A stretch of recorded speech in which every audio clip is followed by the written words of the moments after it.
call this meeting of the Board of Education for the School District of Bellevue to order for Monday, November the 23rd, 2015. With roll call, Mr. Cummings. Here. Mr. McNevin. Here. Mr. Mearing. Here. Mr. Mortimer. Here. Ms. Riley. Here. Mr. Bedrow is absent, and Bodak here. Continue with the pledge. The flag is right on the screen. I pledge allegiance to the flag of the United States of America and to the republic for which it stands, one nation, under God, indivisible, with liberty and justice for all.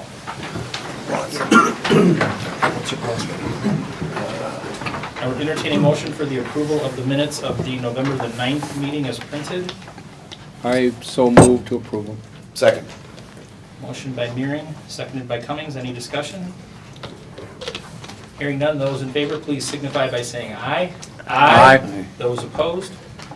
Motion carried. Brings us to correspondence. Mr. Mearing? Yeah, I put one correspondence. It was some correspondence that I had with the legislatures regarding a bill. It's called AB 469, which is it's getting known as a transgender bathroom bill, and so it's just basically the views that I had against that bill. So. Okay, thank you. I'm not aware of any other board correspondence nor administrative correspondence. So that brings us to public viewpoints. Is there anyone here for public viewpoints tonight? Yes, if you would, we have a microphone set up? Can't see it. Nope. Just stand, that's good. Okay, well, I'm here to speak, I guess, on your agenda is to review the bullying policy. And I just want to, I guess, give you some thoughts and some observations that I've seen in dealing with the situation over the last couple of years, okay? First of all, my name is Brad Poynton, born and raised in Baraboo. I've been here since the late 1800s, and I've been heavily invested in Baraboo, obviously, for a long time. Graduated from Baraboo High School. I worked for the Stock County Sheriff's Department. Now I operate my own business in town here. I've been dealing with the situation. Well, let me back up a little bit. First of all, I want to say that the people I've been dealing with at the school district have been wonderful. They've been doing the best they can, and this is not about that. This is about just what I've seen as trends and some things and some observations, okay? So I don't really have a desire to be here tonight, but because I've been dealing with the situation, it's been over 2 years now, I feel like I need to be here to make a comment. So through the situation, I've noticed a few trends, and I've talked to several parents who I didn't realize had very, very similar situations that we've been dealing with throughout the whole district, which very much surprised me. Most of the parents I talked to did not want to come tonight for fear of making their kids a bigger target and also for repercussions at their employment. Just let you know why I think more people are not here tonight. That was a theme that they kept telling me over and over. So one of the first things I noticed, and I've discussed all these points with who I've been dealing with, they've been real good about it, is inconsistency. One of the things that happened with us is that our child was told to tell an adult when something would happen, and he would. The other person involved would get talked to, they would change their behavior so that the adults couldn't see it. Our child would tell adults again, and then after a while he was told he was being a tattletale, which sent a message, handle it yourself. Which at that point he did, he gets in trouble. It's one thing I've noticed which was frustrating for me. It appears for a long time that the thought was to just separate the kids and talk to them separately. And I understand that thought, but what it does at the end of the day is create a lot of anger in the one who's getting picked on, because they don't see any results on the other side. They don't see the other child being dealt with. And that creates more problems. This went on like that for us for about 2 years. And this year there was a change made, which I fully embraced. They actually sat the kids down face to face. I've seen some success with that. I see improvement with that. So I'm excited about that, okay?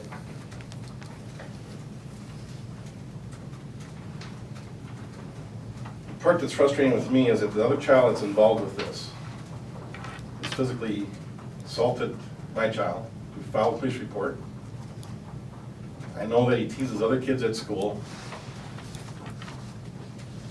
And my child gets angrier because he feels nothing's being done. My question has been, why is that one still in school? Why is he still in the situation to affect more than just my son?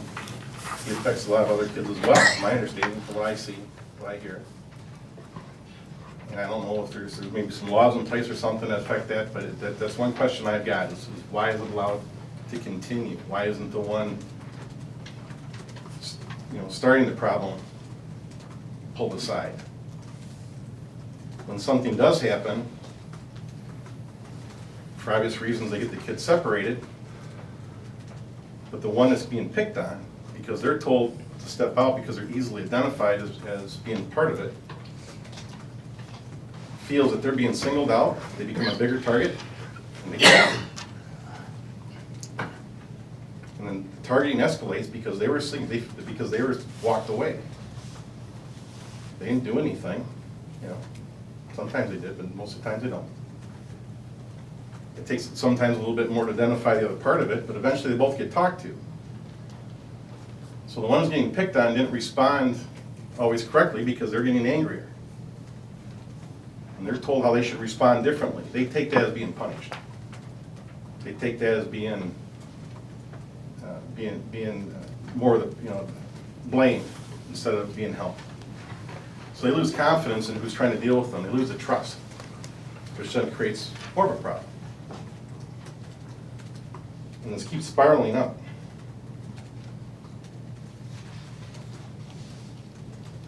My son started school in the building he's in, real happy.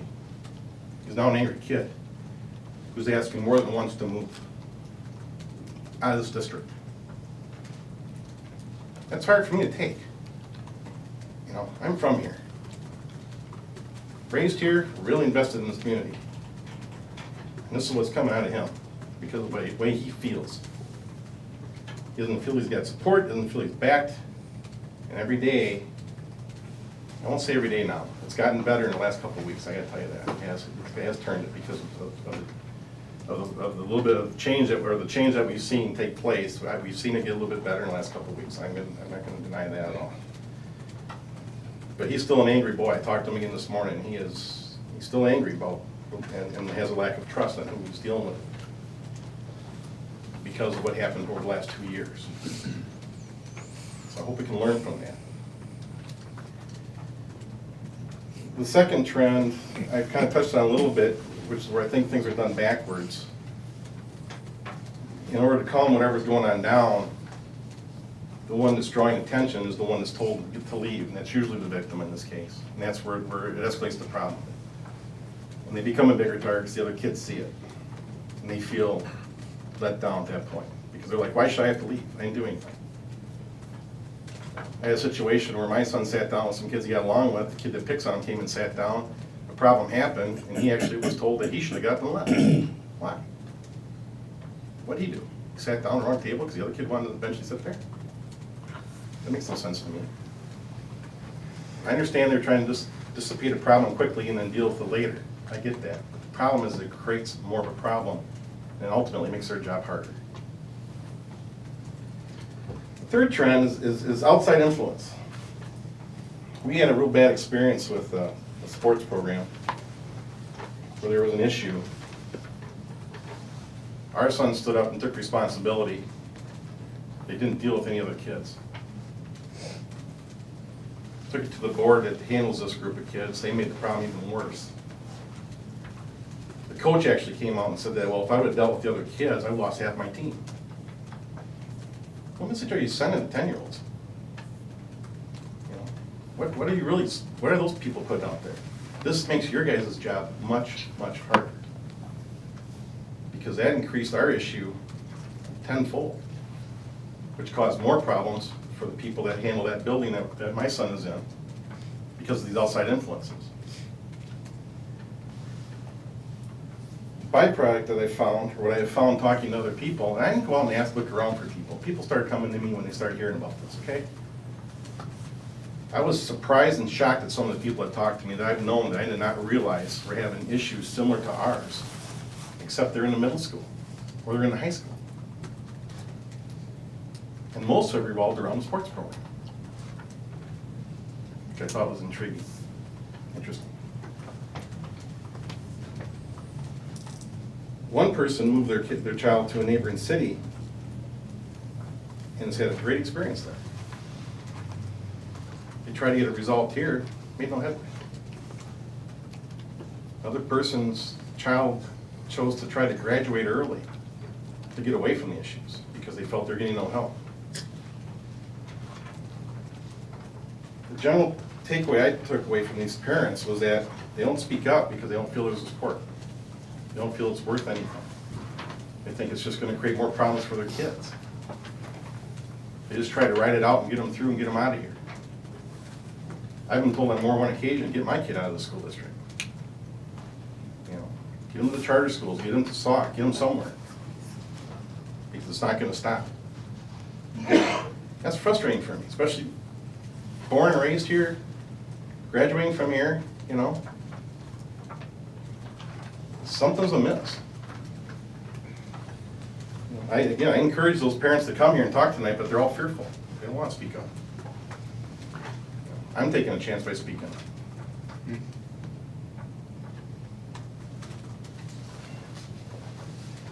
I think there's a real disconnect on the information you guys receive. And I don't think it's intentional. I just think that what I'm finding out is a lot of people shut down and don't share the information. They don't share it with the administrators, that who can then share it with you guys. I think they distrust so much that they just stop and feel it's not worth the risk. So I don't think anybody's intentionally doing anything wrong. I just don't think you have the right information to work with.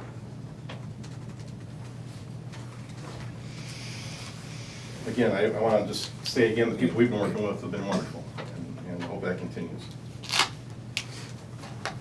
There's a website that was pointed out to me over the weekend called Ryan Patrick Halligan, Halligan, it's all one word, .org, that I think would be good for everybody to take a look at. I think it'll give you more insight on maybe a different approach on how to resolve these issues. I guess my last question, I guess I'll leave you with, is that I'm at the point now where I got to think of whether I keep my kid in this district or not. And I get angry because why should I have to make that decision? Because he has learned to defend himself, and he doesn't always do it correctly, but he's angry. And the ones that have caused him the problem, that basically has taught him that he has to react like this, are the ones that keep coming in every day to school. And they don't bother just him, they bother other people too, from what I see, their kids. I don't get it, that's backwards.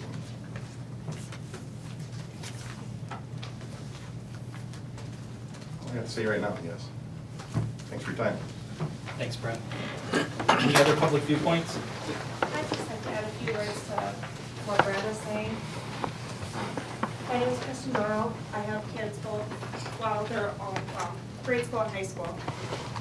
And when I knew they were coming to talk about how their kids were getting bullied, my daughter Nevada actually graduated high school a full year early because she was getting bullied in high school and she wanted to get away from it as soon as possible. She was getting bullied over a situation with a boy. Some of you know my middle child, Elizabeth. She's a handful. She was actually in 8th grade. She wrote this. In 8th grade, I was bullied to the point that I thought I should self-harm because I didn't think anyone cared. I was put on a death list that some kids at school started. I was informed, this is the first time I found out she was being bullied, is when the school called me about this death list. There was a list of boys and girls that should just die. They found out because it was sent through the school email. Police got involved. I still have no idea the result of this. I talked to the police department. They said follow up with the school. Tried to follow up with the school. They said follow up with the police department. I have no idea whatever happened for the kids. She took to cutting. We had an incident at the junior high when she was in 8th grade where she had taken a pencil sharpener out of the art room and took the blade out of it so she could cut during lunch, so she didn't have to sit with her peers at lunchtime and listen to them tell her that she was ugly and stupid. We found out about that because she passed the blame on to another student, and Elizabeth got suspended for bringing a weapon to school. She told teachers about it. They took her to the guidance counselor, tried to talk it out. Nothing ever changed. We came in multiple times to the principal's office to discuss this with what was going on. Basically, she just stopped listening to people and acted out. Over the summer, we had some discussion with her, took her to counseling. Things have gotten better. She's at the high school now. I'm happy. When I knew we were coming here, I asked some students at the high school to write down their thoughts on this, and this is what they wrote. How we were bullied. I get verbally bullied a lot, and no one does anything about it. The teachers know, the office knows. They just say, tough up. The students claim they're joking, but it hurts my feelings. I get bullied physically and mentally just because I'm bisexual. I get bullied every day over the internet and in person. It affects me to the point where I'm considering suicide. I'm bullied by my friends and they think it's funny, but in reality it's not. People call me stupid because I can't spell. Somebody else wrote, I cut my hair short last year and started to self-harm and signed up for online schooling instead of going to Baraboo because people called me a dyke, and I'm not a dyke, and nobody said anything to them.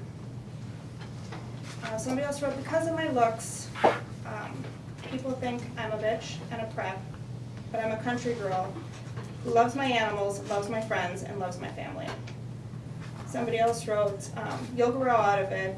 Your sexuality is not a choice. Somebody else wrote, I'm fat. They call me fat every day. Somebody else wrote, I was bullied for having my house burned down. Kids kept telling me, go dance in the ashes of the house. Better yet, you should have burned with it. School didn't do anything about it. They told my mom I should go to counseling. I cried every day and didn't talk to anyone at school for 3 weeks. This is what our kids are dealing with every day. And they feel like nobody at the school is helping or listening. I don't have the answer on bullying, but when it's happening every day and they feel like they're helpless and they feel like they should kill themselves instead, there's a girl who just left Baraboo School District. She was involved in sexual assault. She had to leave because she was getting death threats from students here, sticking up for her. We did it instead, sticking up for her. She's now in the Reedsburg School District where nobody knows about her past, and her grades have improved, she's back in sports. She made mistakes, she admitted to those mistakes, but she considered killing herself instead of telling people what was going on. I think that's really sad. And I don't have the answers to the bullying situation, but kids are realizing that there's no repercussions for what they're doing to other kids. And I think it's time that there has to be some, and not just let's sit down in the guidance counselor's office and talk it out. Thank you. Thank you. Any other public viewpoints? Yes. My name is Kimberly Sloniker, and I thankfully don't live in Baraboo anymore. I moved away 5 years ago, and I was happy to get my kids out of this school. My oldest son, Zach, had the hardest time. There was a MySpace page created how much they hated him. The only way it was removed was they put a teacher's picture on it like he was the owner. So the page was taken down. My oldest sister, she told me tonight, January of 1984, she graduated high school here a semester early, and she's never been back. When she comes to Baraboo, it's to visit my mom and dad. She doesn't come into Baraboo. She's never been to a class reunion. She's never done anything that most people look forward to doing. And she was bullied, and it was before the internet. And so, you know, if they called at home, mom could say, no, she wasn't home. The point I'm making is this has been going on for a really long time. And like Brad has said, the kid who's being bullied is the one who draws the attention. So that's the one that we're gonna focus on, because if you can be quiet, this all goes away. This doesn't go away. And the scars that you cause when you allow it to continue last forever. I mean, my children, thank God, know that they'd be in a lot of trouble if they bullied people because they knew the story that my sister went through. And if they did anything, trust me, I lived in Baraboo, people told us what my kids did, even if it was just, they rolled through a stop sign or something. I got a phone call and I knew my kids were being naughty. I think we have to hold parents accountable for the behavior of our children. Because if you find me, like they do in Plover, if you find me because my kid's bullying somebody, I'm taking it out on my kid, he's paying for it. Or, I only have boys, they're paying for it. It's going to be, you can hit me in the pocketbook so much, I think eventually you get sick of paying for things for your kids. Maybe that's just me. But I think we need to come to some kind of realization that as parents, we actually still have control over our kids, no matter how old they are, and we really need to focus on how we can fix it. And as parents, maybe instead of educators, reach out to parents, because nobody wants to hear that their kid is a jerk. When I heard it, I didn't like it. If my kid was naughty, I certainly didn't like it, and I don't think any of you would like hearing that your kid did something that was that horrible to someone else. So we should, look at other school districts. I posted to Gretchen, Plover School District does fine parents for bullying. It's something maybe to look into. It was Green Bay, the area that I live in now, they had it on the news. So, I mean, the internet is there, it's 24 hours. There's no way for kids to get away from it now, but I think as parents, we still have control, and we need to take control.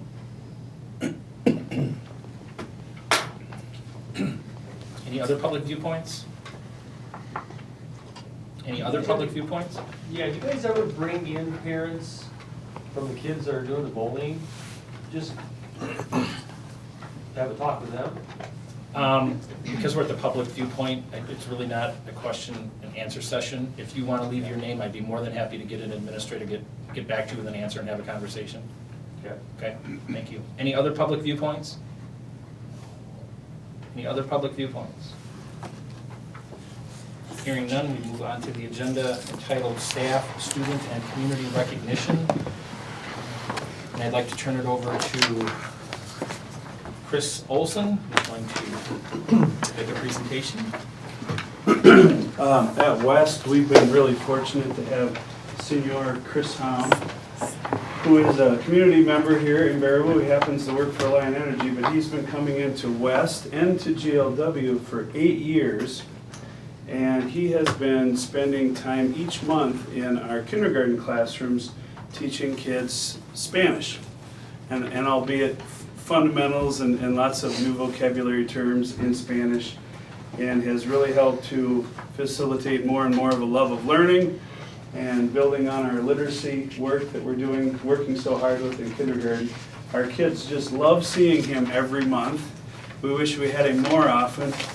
But personally, I just find Senior Hom to be so helpful and giving, and he's been doing this for 8 years, and he really is benefiting our schools and I think our community too. And on behalf of West, and hopefully I can speak for GLW, we just love having Senior Hom. If you could give him a hand, we would sure appreciate it.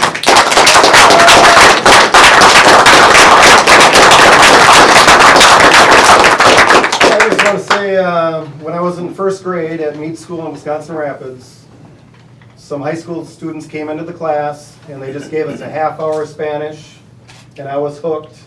And that's about all I want to do, is do a little payback. Hopefully 1 or 2 or 10 of these kids really like it and they want to pursue it, because I really got hooked. So I just wanted to give back, and I want to thank my employer that lets me work a flexible work schedule where I can do it on Fridays. Otherwise, if it was 8 hours a day, 5 days a week, I wouldn't have had that opportunity. So I really appreciate the teachers letting me come into class. Miss Golden here, she's the one that drew me to GLW. She left West and she says, "Can you come over to GLW?" I surely will. So thank you for letting me be a part of your classroom.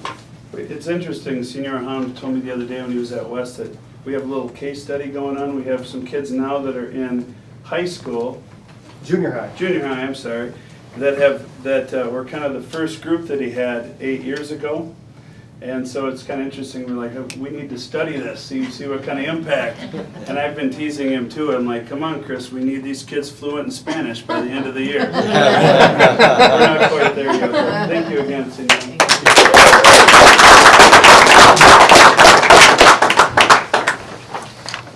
Thank you.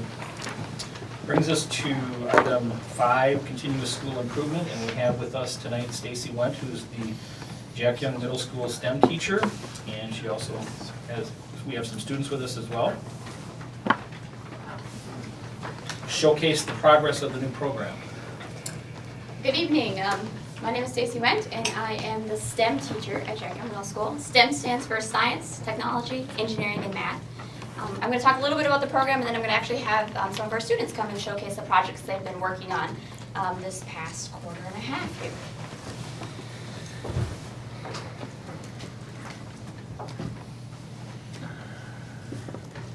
Right now, we have over 220 students registered to take the STEM class that's offered at the middle school.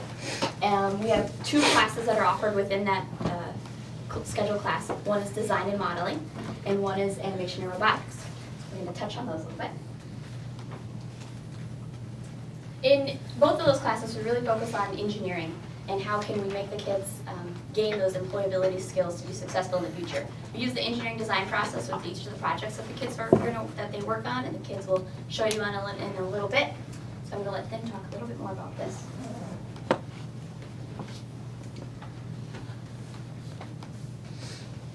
One of the first projects in our design and modeling class, the students get to use a standard, an industry standard software called SolidWorks. So this is a program that's actually in the field being used by engineers. It's used here in the community.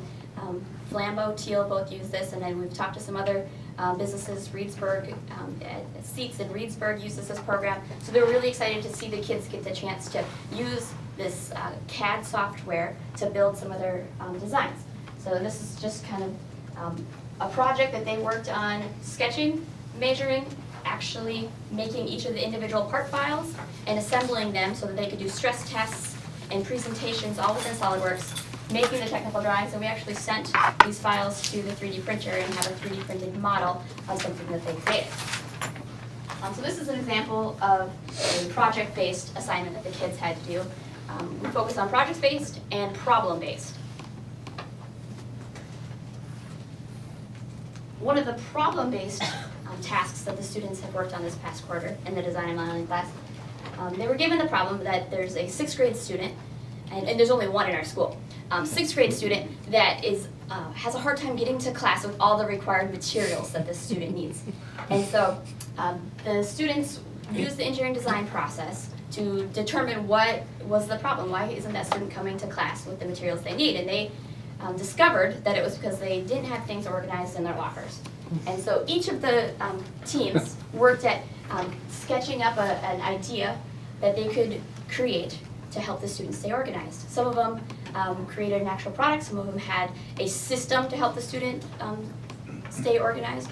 And you're going to see some of the students' work. But these are just some pictures of sketching, brainstorming, making prototypes, actually creating a finished product. Some of the teams' products were more complicated than others. Some had to completely redesign after they realized their prototypes didn't fit or didn't meet the task. So it was a real, the full learning experience, just like an engineer would go through when they're designing a product. So I'd like to invite up 2 of our students, Emma and Kirsten, to share their experience of their projects.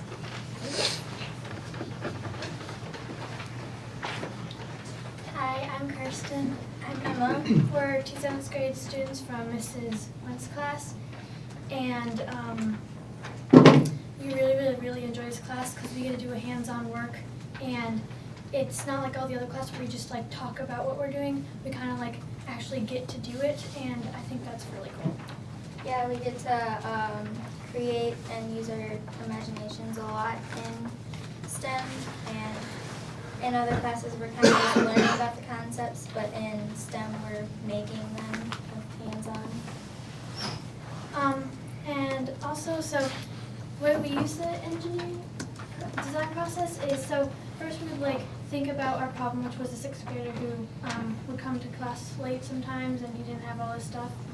And so we made some shells. We did that on SolidWorks, and we made the measurements, stuff like that. And then we made our prototype out of foam. And we found out that it didn't work that great, so we had to remeasure everything, and then we redid it again. And so then we made it into wood, and we tried the locker, and it fit. And that was pretty cool having that accomplishment. And this is our locker design, shells, and that's the thing for holding your pencils. And this is our layout that we had. We changed, because we were going to originally put some column there, but we ended up not doing that, so we changed that about it. And we had to learn to use a lot of tools in STEM, like the drills and the saw and cutters and stuff like that, yeah, because I didn't know how to use most of that stuff. And also, it was a lot of people did different designs, stuff like that, and this is one of the other people's students' designs. So they have this is like for the locker, it goes in the back, and this is for like holding your binder and stuff. Can you help me hold this? And so, like when you need to put your backpack in there, this goes up like that, so then you put your backpack and then you put your binders in there. You just put that down and you can put your binders in there. So, I thought this one was really cool. yeah, there's a lot of different designs, not just shelves and Yeah, so.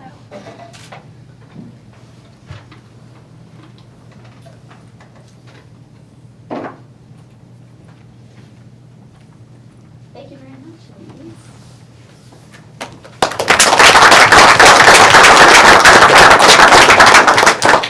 The other class that the 8th graders started with the automation and robotics, and now the 7th graders are moving into that now.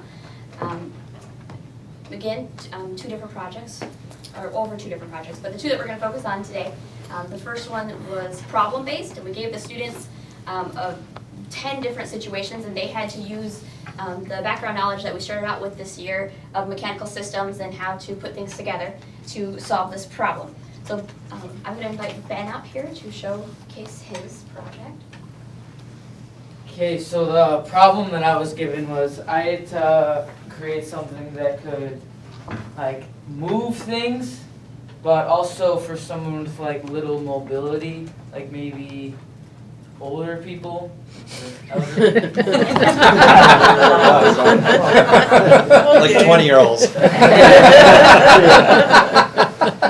Well, so first we made a drawing, and our original thing was like if you had an assembly line that you could like get something and you could like rotate and pick something up, but there was a lot involved with that.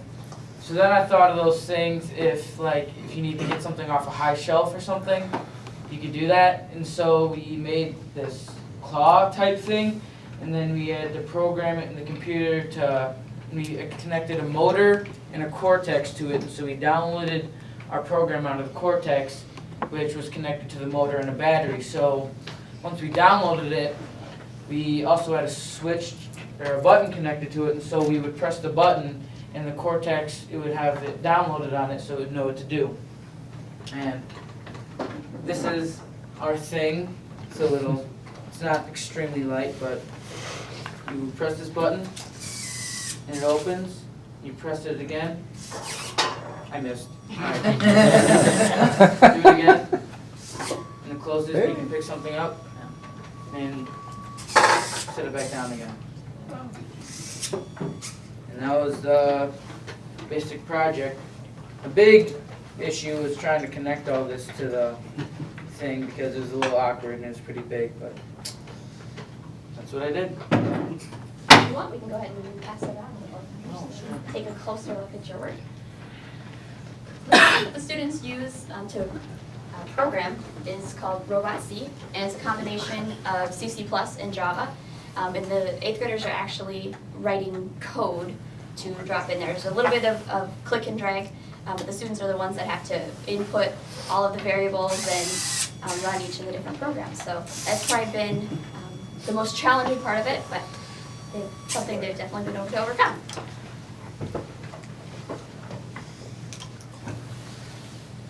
One of the projects, based learning that we've been doing has to do with building a dragster, and how can the students use their knowledge of force and torque and speed and mechanical systems and gear ratios to create a finished product and actually race them. So Connor is here to talk about his project and show you what he's created. So, our problem was we needed to build a car that could, a robot could race on. So I made a dragster to race against other people, as you see in the picture. And that was our problem, but why I like STEM is probably because, I just want to bring that up because on the paper, but why I like STEM, probably because programming, building things, building things, and once we build things, we get to test them, of course, and our dragster was pretty fun to build.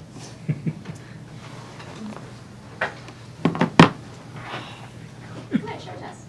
Okay. Did you win? Yes. Probably like that too. Too modest, too modest.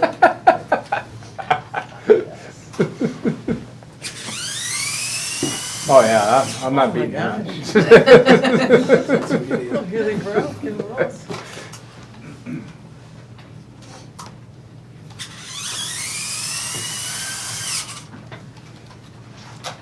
So, we would, well, all of us got a situation, like I said before. Ours, of course, was build a robot to get another robot to travel. I don't think there's anyone much else to say. How did you make it go that fast? We added gear ratio, which was we would have a big gear, which it's hard to see, but we have a big gear, then we have a smaller one, and a really tiny one for the axle. Because since it's such a small gear, it would have less rotation, so it would go faster in one rotation. As you can see, it would probably go stop and then go back, stop for one rotation, and this would be much longer before that. Did you have any issues with your gear ratios when you first set them up?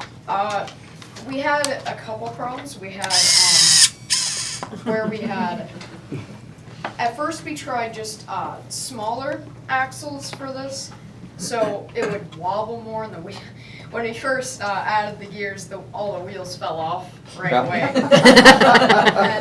And so we switched to big axles since that wasn't working out, and the wheels would still fall off since it would smack against the wall, so we had to add a ram guard. And since we have our gear ratio, we were able to go much faster, even though they're still pretty wobbly. There's no official way to get them really tight, but once we have the gear ratio, you can see how fast it went. Good. Excellent. Thank you.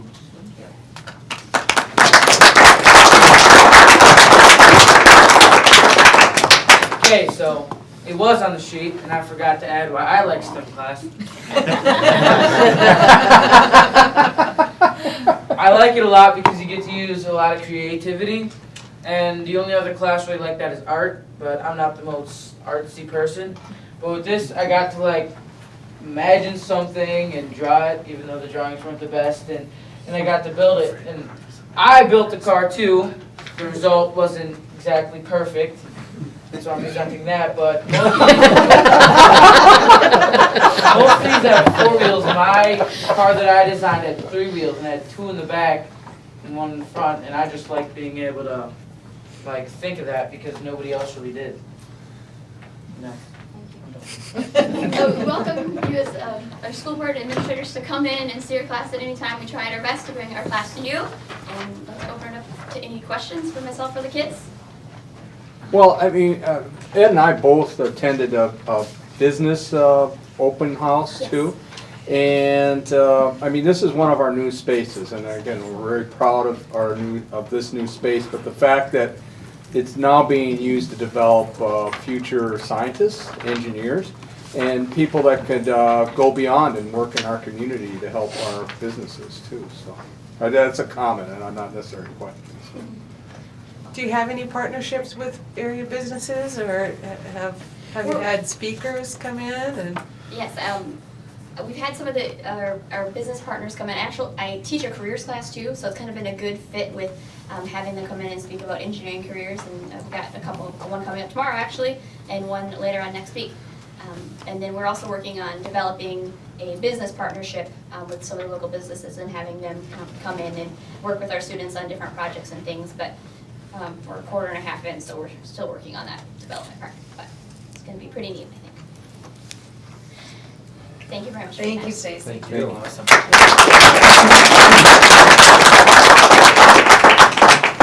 got some breaks in them wrestles. The wall. No breaks. The wall. Okay, up next under reports, and as a follow-up on some of the comments that were made earlier, we're going to talk about the district update on the bullying prevention. I'm going to turn it over to Ms. Scott for the update, and then if the board has any questions, you can address them at that time.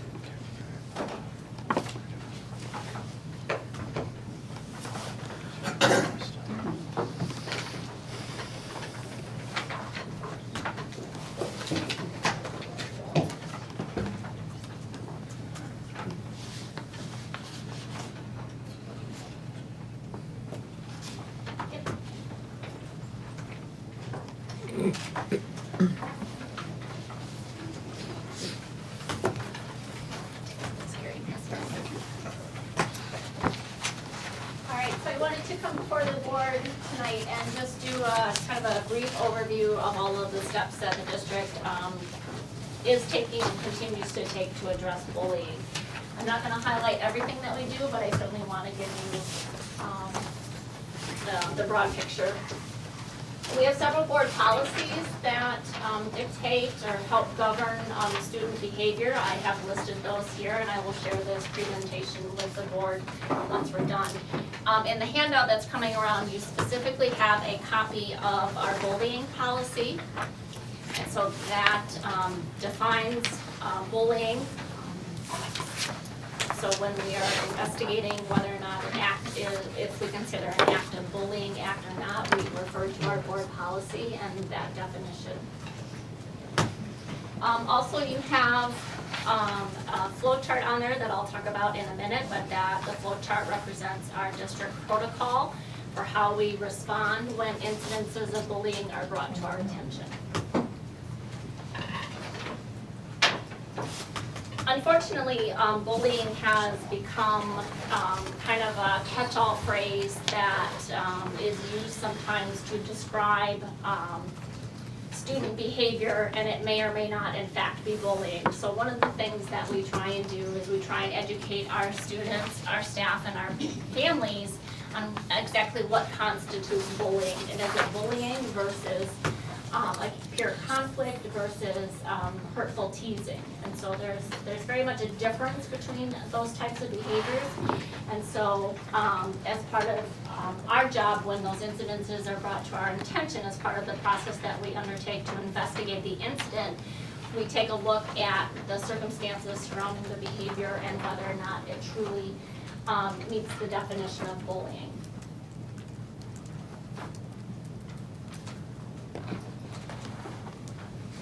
Our efforts to address bullying across the district, actually, I feel there's two cornerstones that we use to address bullying. One being PBIS, or Positive Behavioral Interventions and Supports. So we have 3 rules that govern our student behavior. That is, be safe, be respectful, and be responsible. So certainly in all of the proactive measures that we take under the umbrella of PBIS in terms of teaching our students how to be safe, how to be respectful, how to be responsible. Bullying is definitely a piece of that puzzle that we address specifically with our students. The other cornerstone that I feel addresses bullying in our district actually falls under educator effectiveness, which is the process by which we evaluate our teachers and our administrators. And one of the domains, domain 2, talks about the classroom environment. And 2A specifically states creating an environment of respect and rapport. So this has been identified as a district priority for us. So we, along with our instructional priorities, building a respectful and positive relationship with our students has been identified as a district priority as well.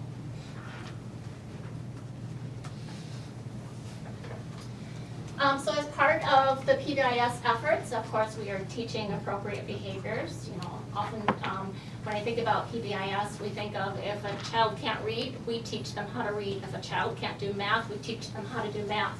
If a child doesn't behave correctly, we punish. That's historically been the route that schools have taken with behaviors. PBIS, we take the opposite approach and we teach them the appropriate behaviors that they should be exhibiting within our school environments. So we have each of our elementary buildings at the beginning of the year have a school kickoff where they have PBIS stations. It would be bathroom stations. And then we teach appropriate behaviors in the bathroom, appropriate behaviors in the hallway, appropriate behaviors in waiting for the bus. So we have PBIS stations that the kids rotate through.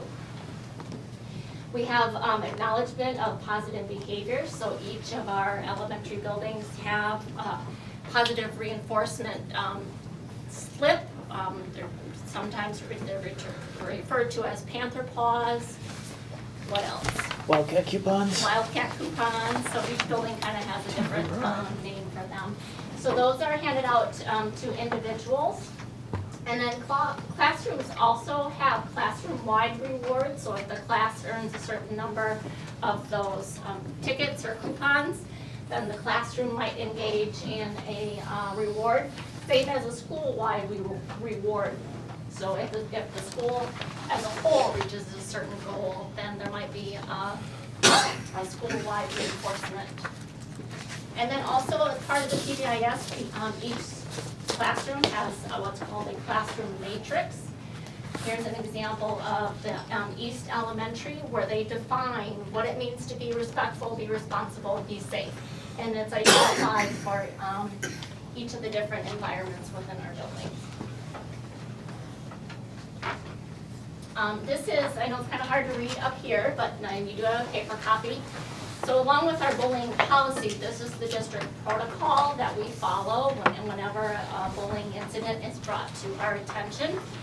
So that involves conducting a thorough investigation, documenting the incident, determining whether or not it meets the definition of bullying. If it does, then sanctions for the aggressor are taken if necessary, and we contact both the parents of the victim as well as the aggressor.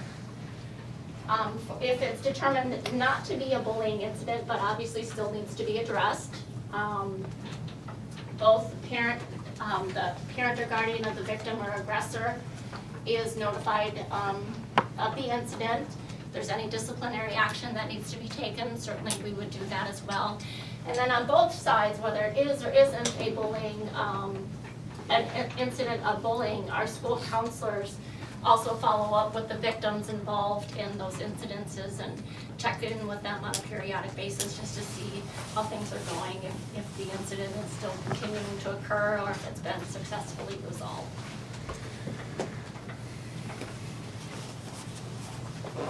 Other efforts at our elementary level, we have bullying is addressed in our comprehensive classroom guidance lessons, individual student counseling, in our SAG groups. We have a bullying prevention or friendship day that we recognize in September.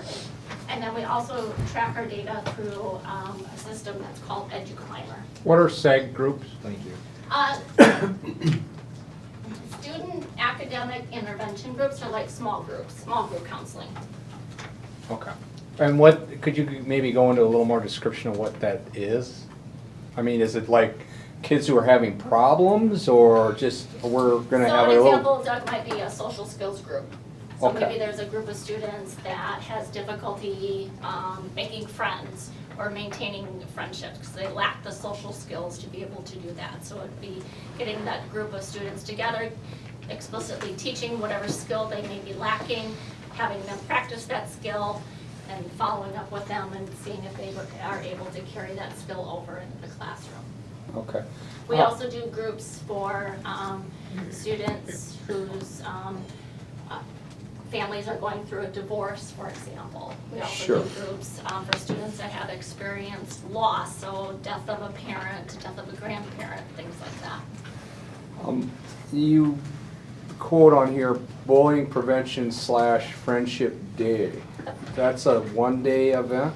We are sanctioned by state statute to recognize Bullying Prevention Day, so we do that, it's the fourth Wednesday in September that we're mandated by law to recognize as Bullying Prevention Day. So certainly it's not just a one-time day. Bullying is obviously something we focus on every single day. Oh, But yeah. specifically, we recognize it on that particular day as well. Okay, it's recognized and maybe you do a couple of special events, but bullying is generally through the professional development and tracking mechanisms of PBIS, correct? That we're doing this on a daily basis and, not only tracking it, but also working on both teacher development, but also working with the students. Absolutely. Yep. And we have students at different levels. Maybe you can elaborate a little bit more of when we look at somebody that is, whether, I get the tiers mixed up because I think they're backwards on PBIS if I'm correct. But a kid who is actually a bullying kid, how are those addressed through PBIS and what actions? Obviously, each one is different. Right, But, right. maybe just give like a Sure. particular example. So with the PBIS model, what it's founded on is kind of a three-tiered approach. So at the universal level, we have all students receive a universal PBIS or positive behavioral interventions and support. So they're taught appropriate behaviors.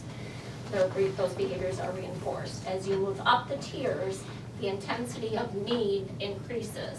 So for example, let's say a student is at a tier 3, they require individualized intensive support beyond what we provide at the universal level to everybody. So they could have an individualized behavior intervention plan, and that's developed through a process that we call a functional behavioral assessment.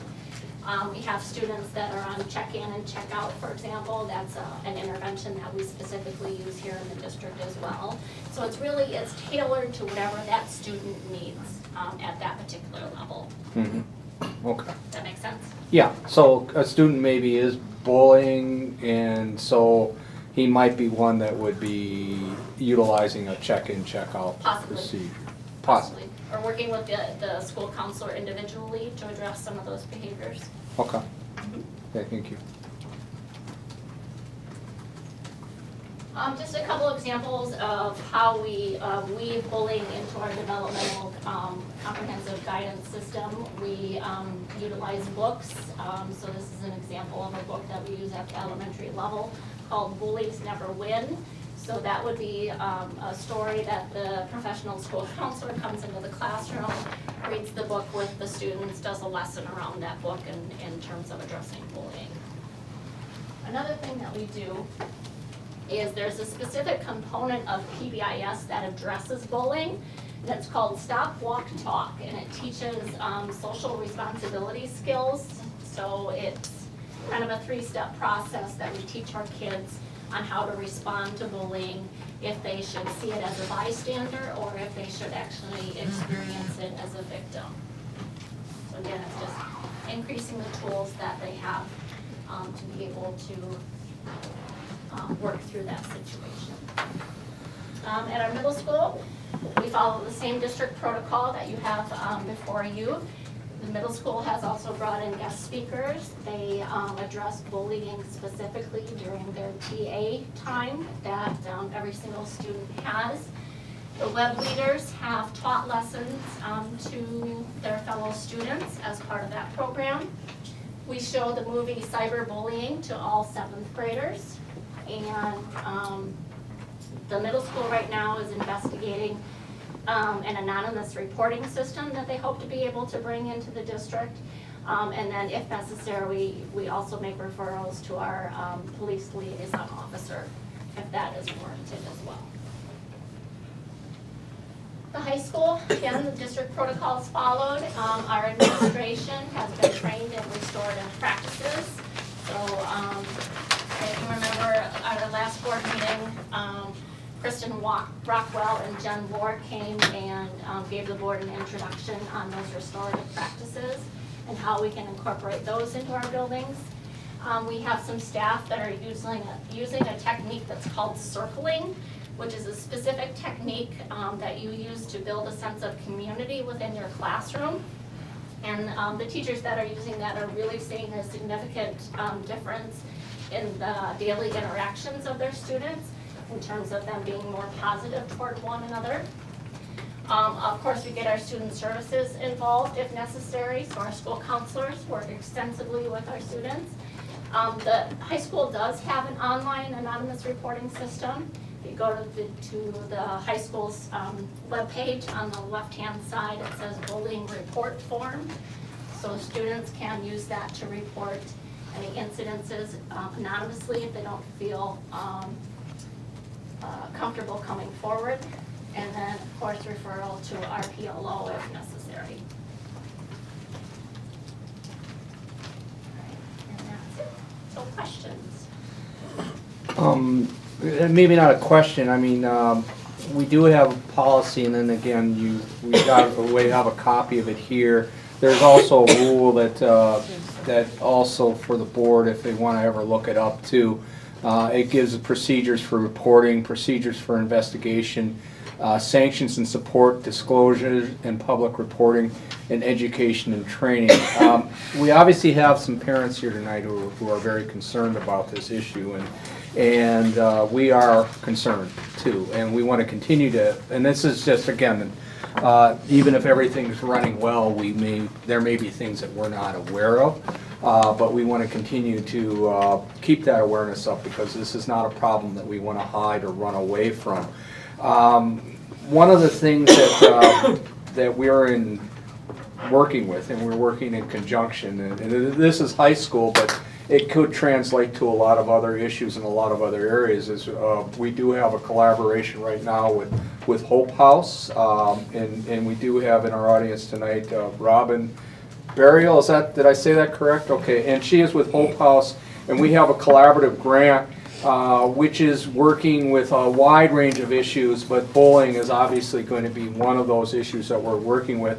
And they have been meeting, and they will be continue to meet. They do have community partners. That would be certainly something that we could look at too, is making sure that this is one of those issues that's being addressed by that group. And even though it's a concentration was with high school, we know that these behaviors do start at a younger age, and we need to be able to be aware and being able to address those issues, and I'm sure that's something that group would be looking at. I would certainly address that as something that we want to continue, and maybe even have a follow-up with the policy committee, which we will be having a meeting with shortly in January, I think it is, and that we could certainly, and we would like to have maybe some even follow-up and just say where we are, not only with the concerns that were brought to us tonight, but also with where we're going with future developments, including our work with Hope House. So. Couple questions. Do we spend time at any level, whether it's the elementary, the middle school, or the high school, extensively defining to students what bullying is? I mean, I see that, if you go through your flow chart and it's labeled bullying, but how much time is spent, or give me an example of time that's spent identifying to the kids, and hypothetically, well, I didn't realize that was bullying. How much time do we spend, and how do we spend that time defining to the students what bullying is, as opposed to having to deal with it after the fact? Sure. That's a great question, Kevin. So as part of our comprehensive guidance developmental guidance program. So that's our school counselors going into each and every single classroom at the elementary level. As part of our education on bullying, we help define that in age-appropriate and developmentally appropriate language to the kids in terms of what bullying is or is not. And then also, I think it would be safe to say that for principals, as they are addressing bullying incidences that come to their attention, they frequently review what bullying means specifically with the student, because oftentimes the student may not realize that the behavior they're engaging is considered bullying. Okay, and then secondly, you know, in this day and age, and one of the public viewpoint comments alluded to the fact that, you know, part of the issue, and it's much wider than this as far as parental involvement and responsibility and taking responsibility, but is there more that we could be doing, or maybe what are we doing to connect with families, to let the families know we're talking about bullying. We've identified what bullying is. We've come into the classroom and talked to the classes and the kids about what bullying is so that the parents are aware, number one, that it's being discussed. Number two, you know, maybe parents turn a blind eye and could be, you know, not throwing every parent under the bus, but, you know, they could be more involved if they were aware or more open to identifying what it is that's going on as opposed to kids being kids. And, you know, whether that be with our e-newsletters, whether that be, you know, maybe a community forum that talks about, you know, bullying. There were a lot of comments that were made in the public viewpoints which, you know, I think everybody here is concerned about. And we can't fix the world. We gotta try and fix our little segment of the world, and it becomes harder and harder when the school is expected to teach social skills, academic skills, physical skills, and I think everybody gets that, and there's only so much we can do, but is there ways that we can reach out to those parents that are maybe willing to be involved and aren't? I mean, obviously, when you look at what you're presenting here, which is fantastic, and I certainly, you know, believe that the district is doing what we're supposed to be doing, but if you know, we're missing things and kids are going through the cracks, and it's not just a Baraboo thing, and I don't think anybody here believes that this is just a Baraboo thing, but we can't deal with it anywhere else but here. And anyways, I'll leave it at that.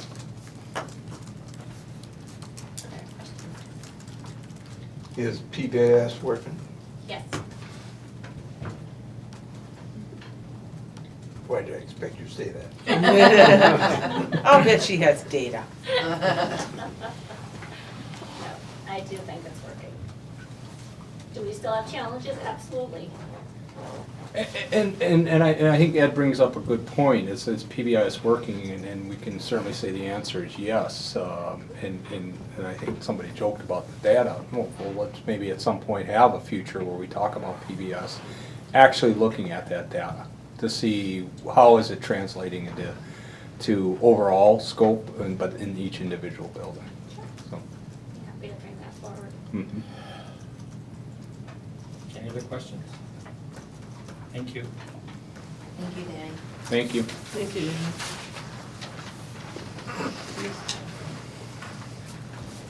Brings us to the agenda item entitled Personnel Recommendations, and not included on your agenda, but approval of long-term substitutes under A1, high school biology.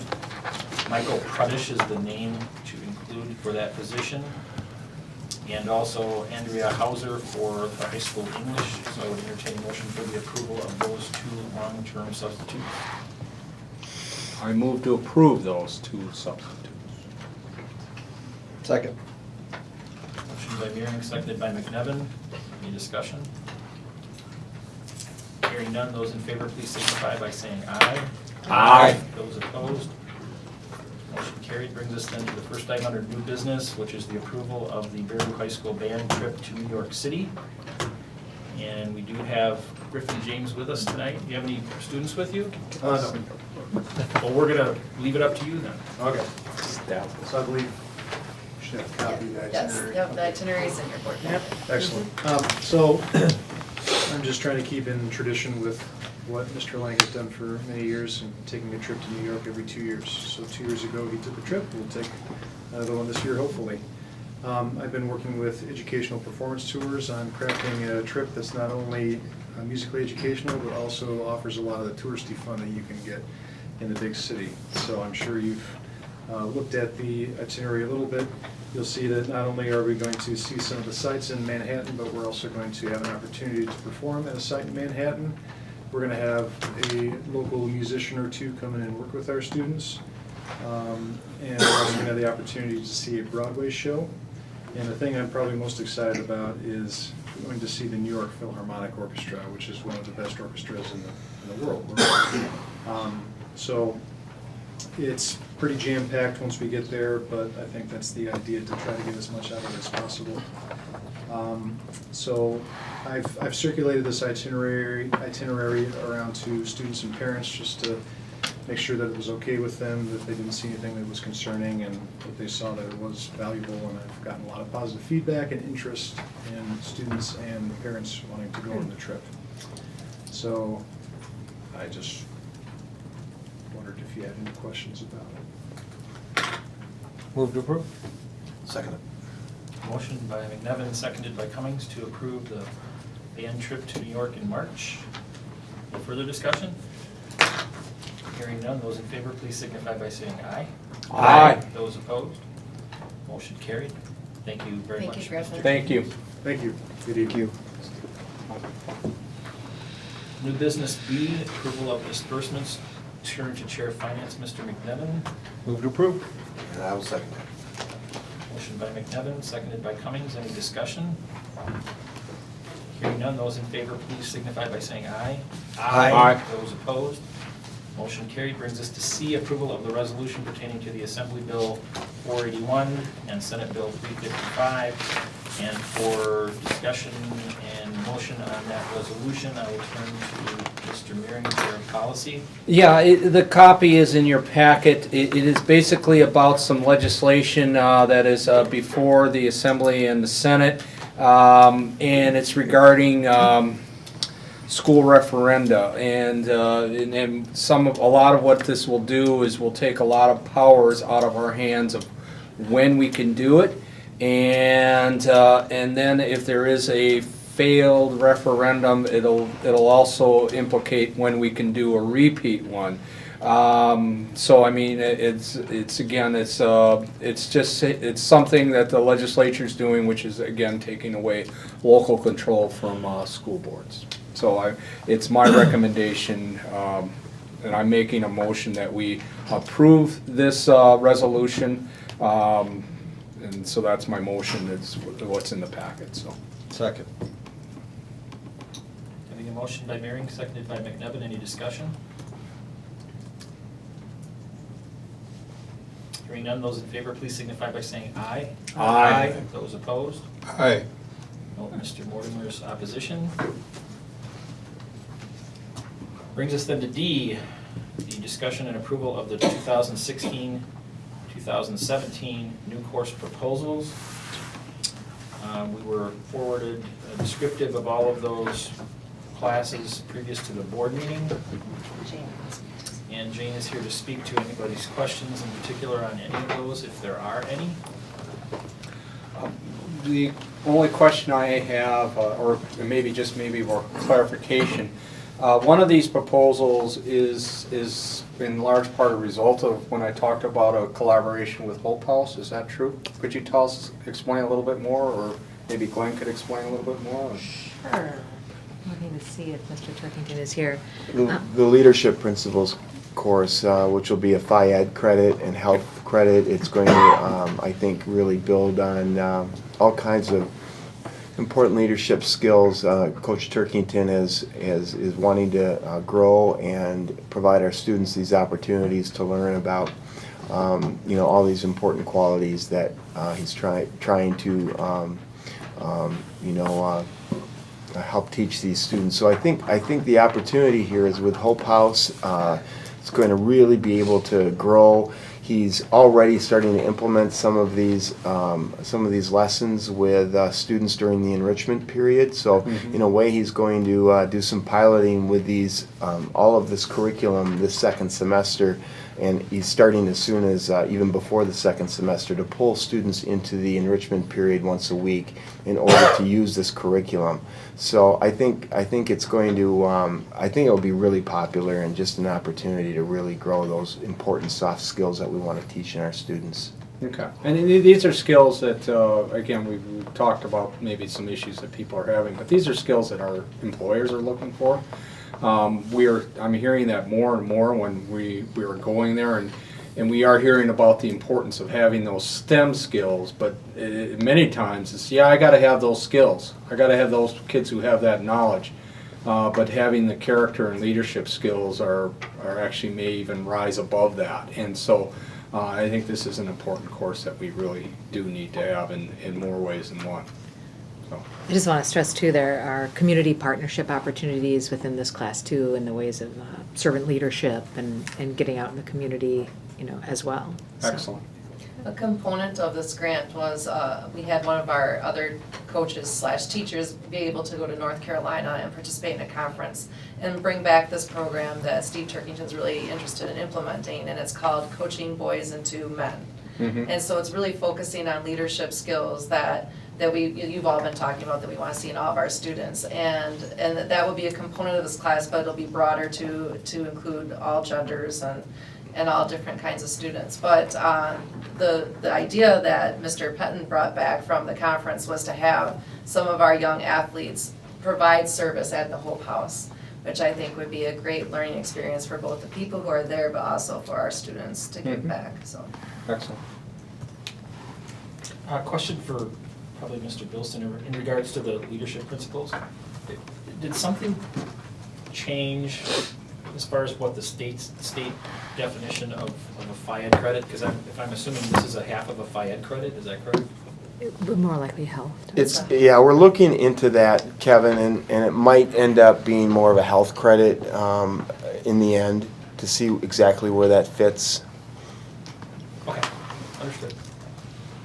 As far as the stats class, is that, at what point would a student be eligible to take stats? What are the prereqs? Or can you get into stats pretty early? I don't think you can. Well, the prereqs will be for sure algebra and geometry, and then what we are trying to do is create pathways for students because they need 3 credits of math to graduate now. Some different pathways that they can go down. So this stat class might be a pathway after geometry for those students. More conceptual kind of statistics that they can apply in more general areas. So they might take it instead of trig. Well, instead of potentially Algebra 2 and those other more rigorous math courses. That's where we see we need to create more options for our students and pathways to that math credit. I'm glad to see that. In fact, I'm pleased with the classes that made it. I'm hoping that down the road, the hospitality and tourism class can see the light of day, though I'd also see a hefty price tag with that one. But, we certainly live in an area when it comes to jobs and workplace skills where that might have, be a strong attribute for a student to graduate with. And I can speak to that a little bit more, just in that absolute agreement among the admin team and the DCC, a lot of reasons that I think would be a success here. Mm-hmm. We just felt like moving forward, we needed a little bit more information before we put it in place in the Terrific. course booklet moving into next year. So that is one we will definitely continue to work Okay. toward. And the ones that made it, I'm glad that they did.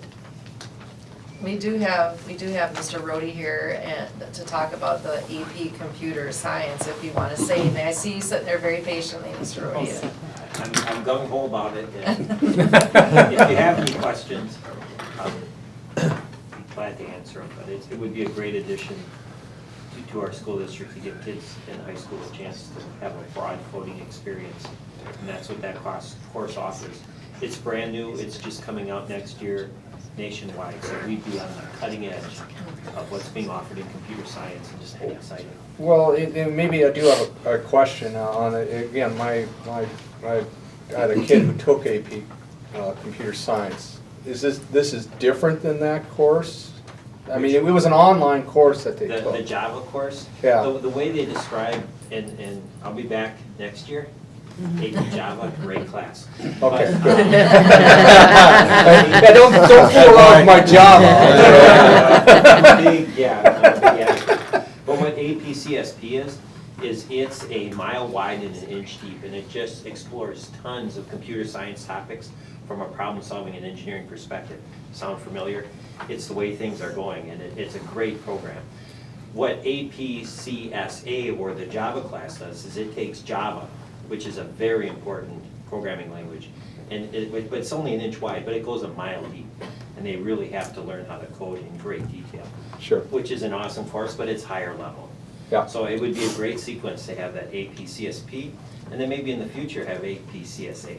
Okay, we'll see you next year then. Jane, what's the significance of the name change? In particular, the intro to psychology to psychology. I believe that was just because of we have a person who is licensed, who's teaching that class. It's really just a technicality. It's the same class, just clarity. Any other questions from the board? Hearing none, I'd entertain a motion. Move to approve. Second? Motion by McNevin, seconded by Riley. Any additional discussion? Thank you for the descriptives. I think that's very helpful. Speaking of things. Hearing none, those in favor, please signify by saying aye. Aye. Those opposed? Motion carried. Brings us then under new business to the updates from the ad hoc committee of the board of the modernized community campus strategic direction, etc. Mr. McNevin? Well, this could go all night. We've had an We've had an exciting couple of weeks since we last talked. But to bring the board up to speed, we've had several other meetings with staff. We have another one scheduled. We'll be meeting with the tech ed area because of the explosion of students there and the offerings there. We have to take a look at that tech ed area, and they weren't well represented at any of the meetings yet. So we're going to specifically go to them. We had an additional modernized community campus meeting, which involves administrators as well as community members. That's the offshoot of the strategic planning group that we had. And as we take a look, you know, that committee's goal is to build the strategic plan when it comes to our campuses moving forward. We're not just targeting any type of a date on the calendar as far as referendums go or things like that. It's how do we take this broad information and make it very building specific, because we want the community to look at each building as an investment, and how do we improve those investments rather than go out and replace our existing investments. So what we want to do is build a long-range plan for all of those buildings, and that doesn't end at any specific date. So there's a lot of heavy lifting being done by that committee, which is kind of fun. The board members have been very active, going out and meeting with staff. You did get, all of you got a copy of the raw data. You can see some of that was just very basic feedback at a building level. Some was, hey, I could use another drinking fountain in my classroom. That'd really speed things up. To, boy, we don't have any room for art, you know, or any kind of proper drop-off space for our building. You know, so there's some stuff that is very basic that can be fixed through a budgetary process. There's some higher level thinking that needs to be done on a lot of these buildings. So we continue to move along. Thank you. Sure. Ed, do you have anything to share? He said enough. Thank you. Thank you. Any board members have any questions? You have quite a bit of community input, and other than, you know, you have staff, I know a lot of staff input, but how about, you know, for community input? We had a tremendous amount of community input. In fact, this room was full of community members when we were doing the strategic planning process, and that's how the modernized community campus aspect really came about as one of the tenets of our strategic plan. This breakout, we've been involved in mostly just the ad hoc committee going out and engaging staff.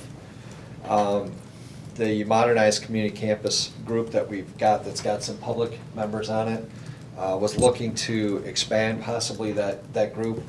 But once we kind of get it dialed in, we plan on taking that message out to the community in a very proactive way.